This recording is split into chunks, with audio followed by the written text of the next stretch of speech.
All right, just so documenting that this is being recorded and it will be uploaded to the YouTube channel. All right. This is Jason. Jason, I think I met you like what, in the fall? Was it fall of last year? Yeah, I think it was October of 2019. Okay, so yeah, in October of 2019, and I remember he's just a dynamic personality and someone who is authentic and someone who has seen it all, been through it all. And the one thing I absolutely love about him is he is down to earth and real. There is nothing that is like really off limits. There's nothing that's that you can't relate to him. And I love the love that he has for his wife and his family. And that really hits home because that's kind of what it's about. We are trying to pour into ourselves so that we can pour into our family. And being able to put my legs, like Miss, who was an athlete but obese her whole life, under the table, under the same table as someone like Jason, like it's just such a welcoming experience, and I'm so grateful to have him as just a cohort and part of our life. So, Jason, if you don't mind, go ahead and start talking about what you have for us tonight. Yeah, absolutely, guys. So just a little bit about myself, and thank you so much for that warm introduction. I look up to Danielle as well, and some of the things that she brings out to her clients as a coach, as a colleague. I'm so fortunate to be able to link arms with somebody like that. It just helps me build my business as well, and just be able to pour into my clients too. That's one of the beautiful pieces behind this whole coaching network that we do. So one of my favorite things, actually. But so as Danielle said, I am a married man. I'm a father of 5. I have seen it all, heard it all. I've made all of the excuses myself. I have not always looked like I do now. And that's the biggest part of my story. Growing up, I was always into fitness. I was a runner, actually. I was a string bean up until I hit my early 20s, and I got into college. Found love, found partying, all of the stuff, that the perfect combination that packs on the pounds, so to say.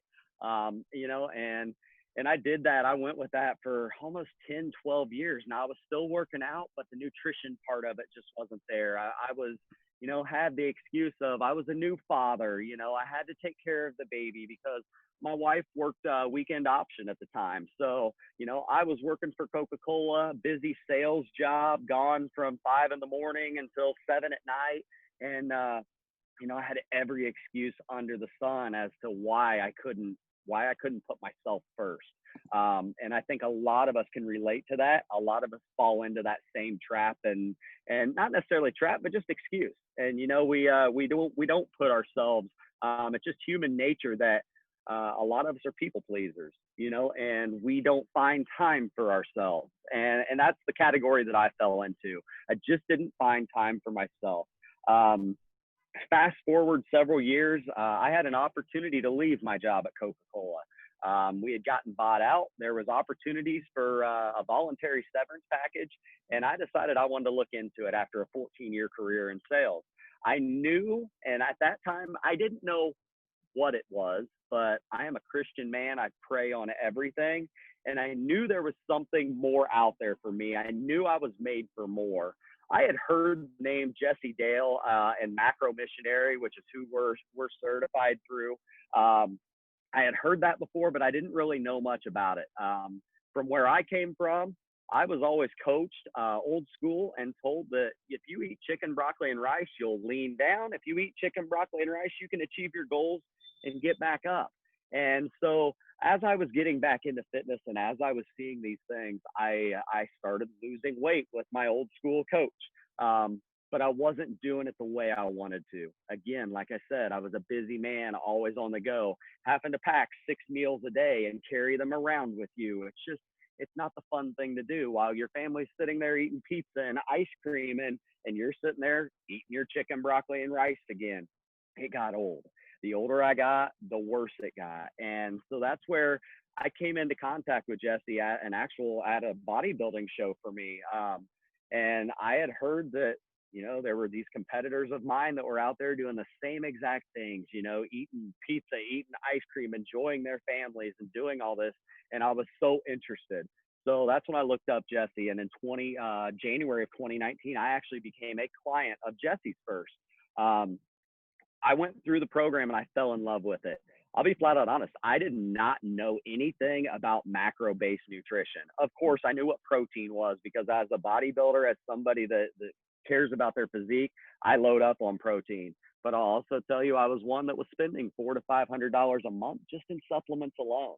And that for me was something that looking back on it now, if I think, how many years and how many months did I do that? The amount of money that I could have saved had I known what I know now. And so that's kind of the story for me. You know, I fell in love with the process as a client, and I decided that I wanted to do this as a coach too. You know, I saw what it did for my life. I realized that it was time for me to put myself first. But at the same time, once I figured out how to take care of my body, I didn't want to share that secret. I wanted to be able to spread it to so many people. I truly believe that besides the pandemic that we're in right now with COVID, there's an epidemic out there too of obesity. And my goal is to be able to help play just a small part in being able to stop that. And the way we can do that is going out, helping people, guiding people, giving them the support, the accountability, and sharing the good news. So again, where I'm going with this and what I'm going to share with you tonight is just excuses overall. I've got a top 10 list of excuses that I share with my clients. It's something that even before they become my clients, when we're talking, when we're game planning, going through all of that, we typically talk about what's holding them back. What is the biggest obstacle that they have to overcome? And one of the main things, probably the number one thing on my list, is it's too expensive. You know, everybody wants it, but it's always too expensive. So many people claim they just can't afford to eat healthier. You know, eating healthy, it can be budget friendly. It's not as bad, in my opinion, as going out and splurging on that junk food. You know, it's as simple as doing the simple swaps that, you know, apples, fruit, that can be just as cheap, if not less expensive than some of the junk food you're buying, you know, the bags of Doritos, the crisp chips, those different things. And the thing I love most about that part of it is the fact that we can still have those things. We're not restricting from those, but at the same time, we're learning and we're figuring that out along the way as we link arms with one another. You know, some simple fixes as far as those excuses of the expensiveness, you know, buying in bulk. That's one thing I always thought to, you know, just buying each individual meal and doing it that way, you know, that is expensive. But again, for me, being one that worked for Coca-Cola, before I started taking my chicken, broccoli, and rice to work, I was one that was hitting breakfast on the road in the morning. I was going through that drive-through at lunchtime. I worked in and out of convenience stores, grocery stores, making the orders out for these stores. And it was nothing for me to grab a couple candy bars or, you know, grab that 32-ounce soda from the gas station and guzzle that down, you know. So when I look at that and talk about the money, that's actually how I break things down to clients. You know, I've got clients that have told me it's too expensive. And just by talking to them about their typical trends for the day, I've got one client in particular that told me he drank 2 Monster coffees every single morning. He would always go to the gas station, get 2 Monster coffees. That right there was enough to save him money to where he could come in and join the program. So it's little things like that. So we can make those excuses. That's the number one. The second one, and this is where I target my clients at, is the I'm too busy. Guys, I'm a father of 5. My kids all play travel sports. Every single day of the year, I have somebody from football, baseball, softball, wrestling, basketball, cheerleading. We've got it all. We've got one that does rodeo. So we are constantly on the move, divide and conquer. The too busy for me, that's just, it's an excuse. And I was the guy that used to make that excuse as well. The way that I got around it is realizing that I can easily take, instead of going to the concession stand, I can pack those small coolers. I can pack, the nut packets. I can pack the fruits, the different veggies like that. Those things. I can make a quick salad and put it in Tupperware and take it with me. I can make myself a wrap. I can give myself those healthy options. At that time, the too busy was actually, it's just easier to go to the concession and get that stuff. So I let that excuse get in my way. The third thing, that this was when, more or less, when I was working, and something that got into my way, is I had a bad day. I just had a bad day. So, I took that bad day and I utilized food to help me with that. My boss was piling that workload up on me. I had an argument with someone at work, or, I had a kid that missed the bus at on the way home from school, and I would have to go pick them up, and that swung my mood. You know, Most likely those foods that I were eating, it only did one thing to me. I ate them to deal with it, but I was bloated and I was miserable the next day. It was more than likely not good choices. I was retaining water to cause me to, I'm a scale watcher. And that's one of the biggest things that I tell people to stay away from, is watching that scale, because those foods that I do eat, I know now, can cause me to retain water, can cause that bloat. If I'm eating something salty, no joke, even right now, I can put on, 5 to 7 pounds over the weekend. If I have a simple weekend of, I'm at the lake right now, if this were me 8 years ago and I'm at the lake this weekend, I'm going to indulge probably in some adult beverages. I'm going to have some salty, just snacks all the time this whole weekend. I'm going to be in the sun. And that's going to cause me to bloat. That's going to cause me to retain water. I jump on that scale Monday morning, and I guarantee I'm probably going to be up 8 to 10 pounds. That was 8 years ago. Now, knowing what I know now and busting out those excuses, that won't happen because I'm prepared for it. So the other thing that it goes away, or goes along with the I had a bad day, is the I deserve a treat. I reward myself. I'm okay with the rewarding and doing things like that. Again, I'm not one. My wife and I think Danielle knows this about us, but my wife and I have a date night every Saturday night. We have a local restaurant called Chewy's. They have the best jalapeno. It's like a jalapeno ranch dip with tortilla chips, and we love it. It is the fattiest food ever, though. But with that being said, we plan ahead for that.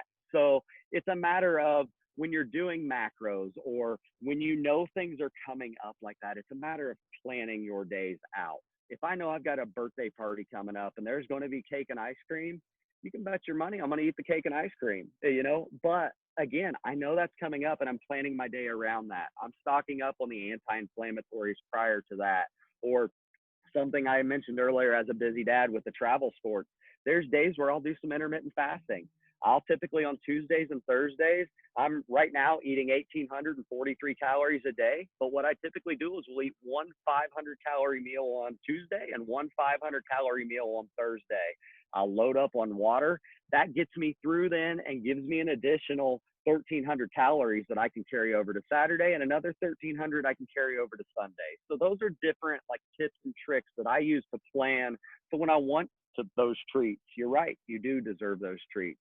Let's not indulge in them. Let's plan those out. One thing I hear all the time, and Danielle, I'm sure you'll probably agree with this, it's genetics. Guys, it's not genetics. I promise you. You can say you're big boned and use that as an excuse, but I was that guy too that used that. When I was at what I like to call my fluffy state, I was not big boned, but I told people I was.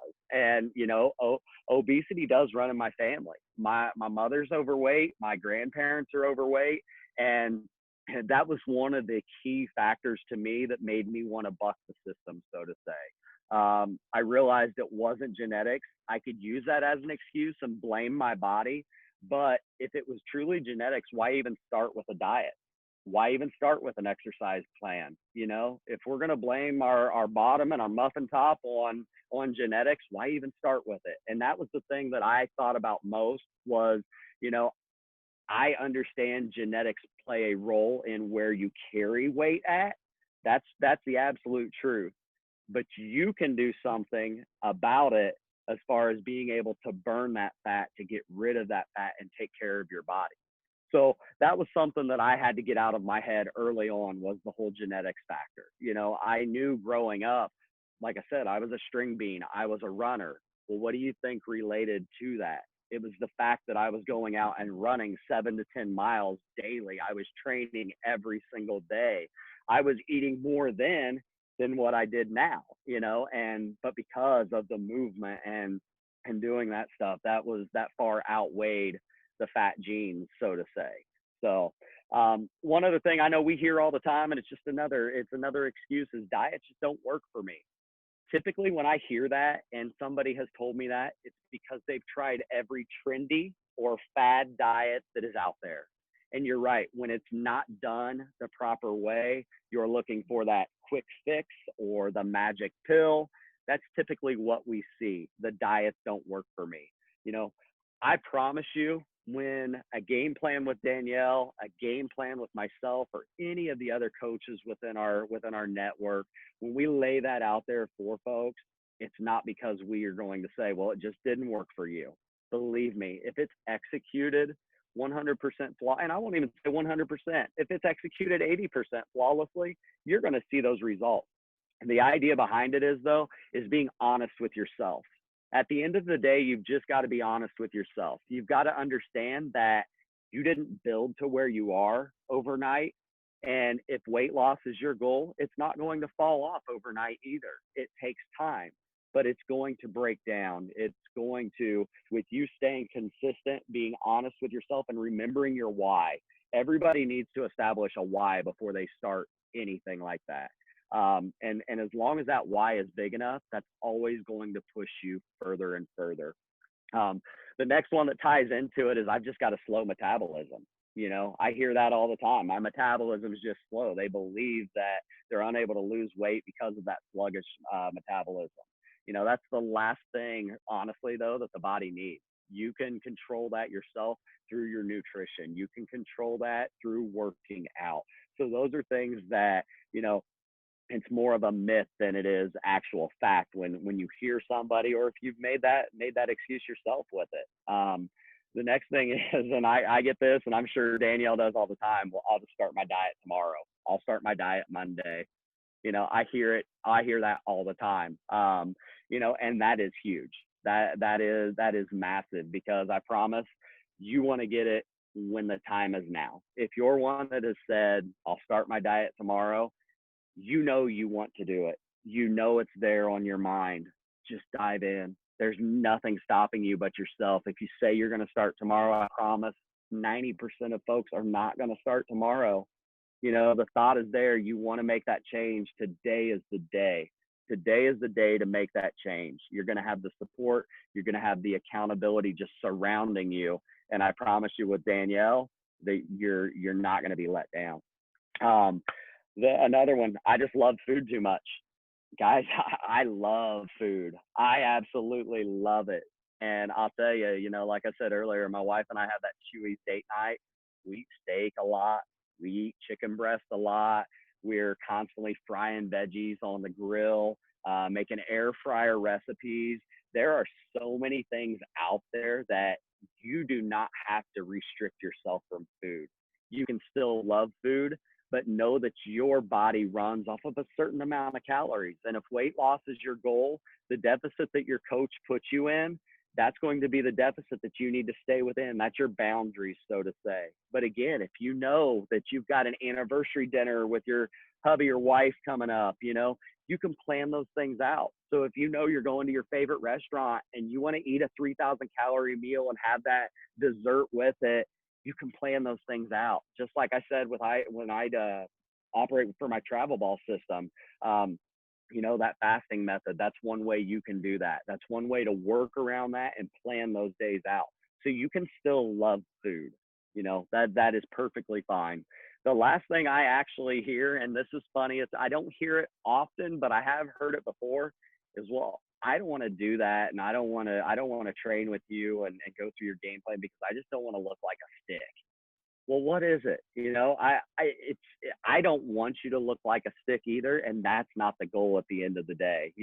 We hear about the real curvy women and the guys that they don't want to lose that muscle mass. They don't want to they want to lose the fat, but they want to look toned. They want to look like that bikinis and Lamborghinis, so to say.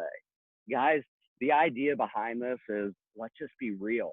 If you're contacting one of us as a coach, the idea behind it is you probably want to feel better. You probably want to look better. You probably want to perform better. You know, with that being said, the idea behind our programs is, more than likely, if you're looking to lose weight, you're going to drop that weight. That's just going to be a byproduct of that. But at the end of the day, one thing I've learned, because I am a scale watcher and have been a scale watcher, as long as I get up in the morning, and even if I'm 8 pounds heavier this week, if I feel better, if I look in the mirror and look at myself and know that I look better, what more do I have? I'm 40 years old, and at the end of the day, I just want to be the best person I can be for my family. That is my why. Like I told you, as a married man that loves Jesus, my company's name is Warrior Fit. My company is based off of Jesus, because Jesus was the ultimate warrior. And when I see Jesus and see pictures of him, how folks draw him out, I see the fittest man ever. That's what I want to see when I look in the mirror. I want to be warrior fit. And so as long as I'm feeling better, I'm performing better, I look better, I don't care what that scale says anymore. Do I still jump on it? Sure I do, because I just want to know. But at the end of the day, as long as I'm getting those results, that's what I look for. That's what I strive to do for my clients and try to teach them. Every single one of them knows that when we talk initially, I'll tell every one of them it takes 21 days to form a habit. It takes 90 days to form a lifestyle. My goal is to, at the end of those 90 days, teach you, because so many folks can go out there and lose weight, but they can't sustain it. They can't maintain it. So that's my goal at the end of the term of our client relationship. A lot of folks want to just continue to carry on because they love the accountability. They love the, being able to reach out and ask questions part of it.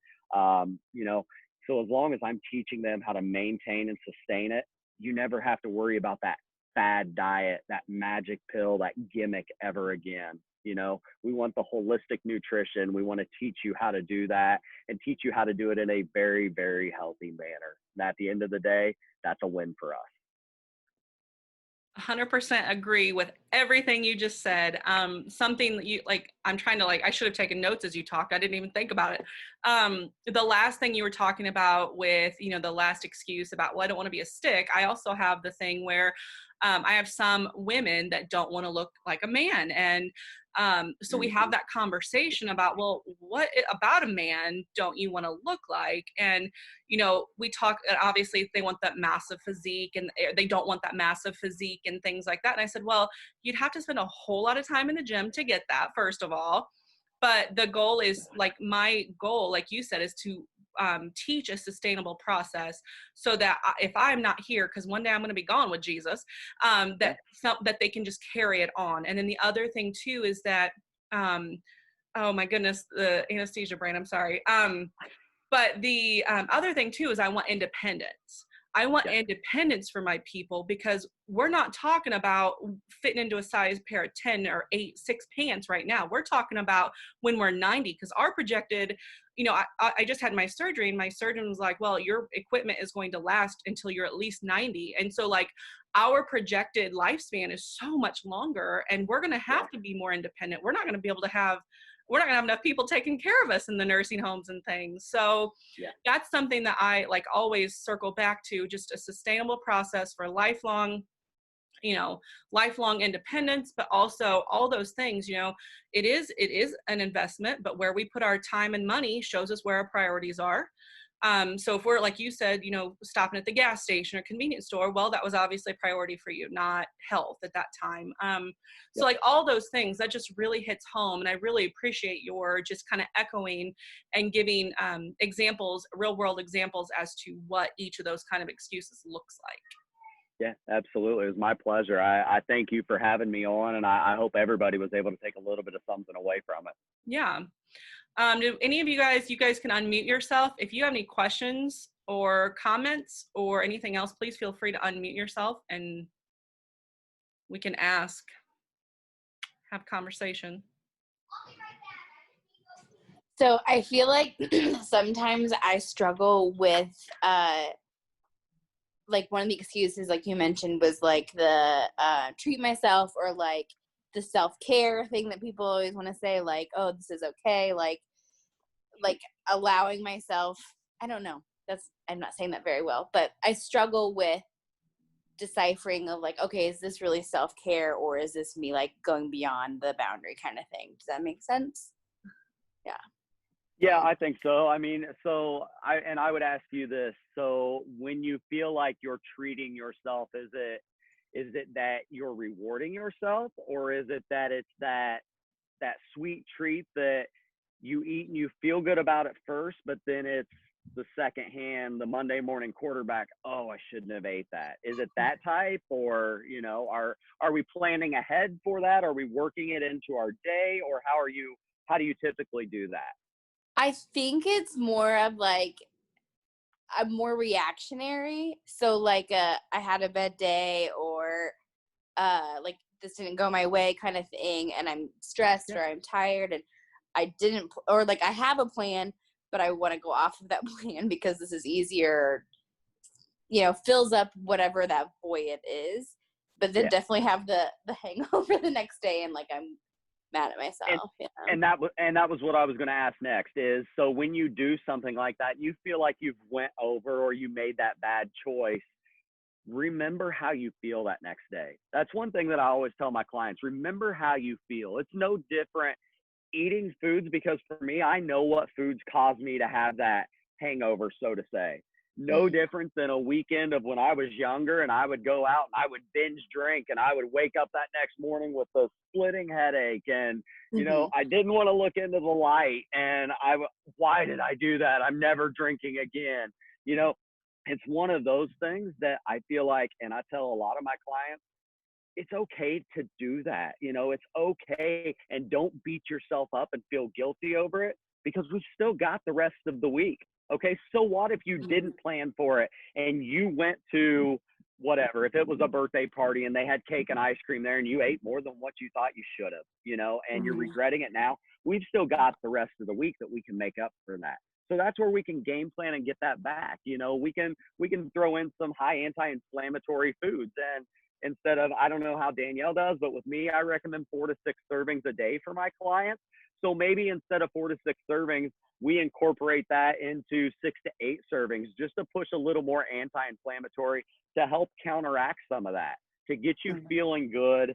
Yeah, the decision was there, but again, just keep that in mind. If it makes you feel awful the next day, if it makes you feel bloated and inflamed, remember that the next time. Maybe then when you do encounter that situation the next time, it's going to be to the point where you maybe just you only have that half a piece of cake, instead of. So those are the things that I try to have clients, just remember and think about. Just remember the effects of it when you're feeling bad and feel guilty about something like that. Thank you. You're welcome. Anybody else?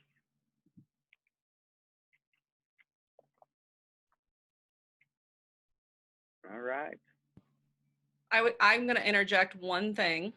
So as a man, and knowing that you're the head of the household, and that you have, when you get done with work and that your wife is stressed at home and the kids are nuts and the schedule's nuts, what would you recommend, how to still put yourself first when your wife is at home dying with the kids at home?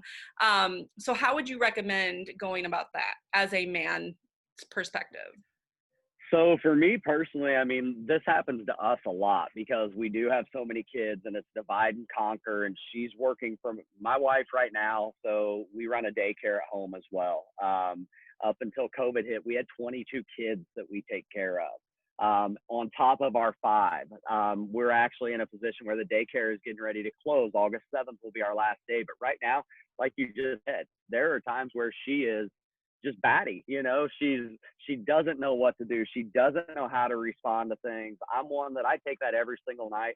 I typically am the one that's cooking dinner. I'm planning everything out. There's times where, a lot of guys, I won't speak for everybody, but I'm one, I help and just make sure that I'm doing those little things around the house as far as helping her clean up, helping make sure that I've got the kids, getting in the shower, doing those things, to take that stress off of her, because there are so many things that stress plays such a critical role in weight loss and, in even putting on muscle. There are times where if I'm super, super stressed, I don't get the gains that I do if I'm waking up, I'm going to the gym and I'm just feeling amazing. No weight on my shoulders. So that is a very good question. I mean, and being able to help out and just do those little things to take that stress off of her, in a way, it relieves me, because at the end of the day, like I tell all my clients, I don't want to create any more stress for them than what's already on them. And it's the same way with my wife. I don't want to put more stress on her, and knowing that I'm able to help out and do those things, that takes the stress off of me and it takes the stress off of her. So it's for us, it's just that teamwork. It's having that communication, that openness and honesty. And there are times where if she feels overwhelmed, she knows to ask me for help. We neither one of us are shy about asking for help. And I think a lot of times we just get to that point where it just so much builds up and builds up and builds up and we explode. I used to be that way. I was a very, very poor communicator. I know that's hard to believe as much as I talk, but I was a poor communicator, and I let those things, because again, I felt like I could just do it all. I didn't need your help. I didn't need anybody to jump in and give me a hand. And now it's one of those things I've learned to welcome that. I've learned to take things off of my plate and distribute it to others, so. But how do you make time for your health and your growth? Yeah. So for me, first thing, I mean, as far as working out goes, I just make it a priority. There are times where I don't want to get up, but I get up every morning and go to the gym at 4:30 a.m. That's what I do. So I get up before everybody does. My local gym opens at 5 a.m. I'm there. I get my workout in. And then as far as the eating goes, I mean, it's one of those things with the kids. I tell a lot of people this. You'll hear me say it all the time, but more is caught than taught. And when I told you my why earlier is my children, my Jesus, and my wife, that's exactly what I know. All those people, they're always watching. More is caught than taught. So it is to me the utmost important to be that example and set that example for them. So as far as making time nutritionally, that's what I'm always doing. I know they're watching, so maybe I don't make that bad choice, but they do see the times where I will go have the ice cream, but we let them know, it's okay to do that. It's not a bad choice. These are the things that we teach them. That's exactly from my perspective is the exact same thing that you have talked about. And then, my kids, like, you're right, like more is caught than taught. And even my kids will say, is this enough protein for the day? Or should I choose this? Or should, like that kind of thing. So, and it's not an obsessive kind of conversation. It's more of just an awareness kind of conversation. So I like that. I like your echoing of that. Awesome. All right. Anything else? Anybody else have anything else to ask or input? All right, well then I guess I'm just gonna say thank you so much for stepping in for me tonight and just being a great outside voice that just kind of brings another perspective of the same kinds of things, and I just really appreciate you. Yeah, it's my pleasure. Anytime, Danielle. Thank you so much for having me. Yep, you have a good weekend. I'll talk to you guys soon. All right, we'll see you guys.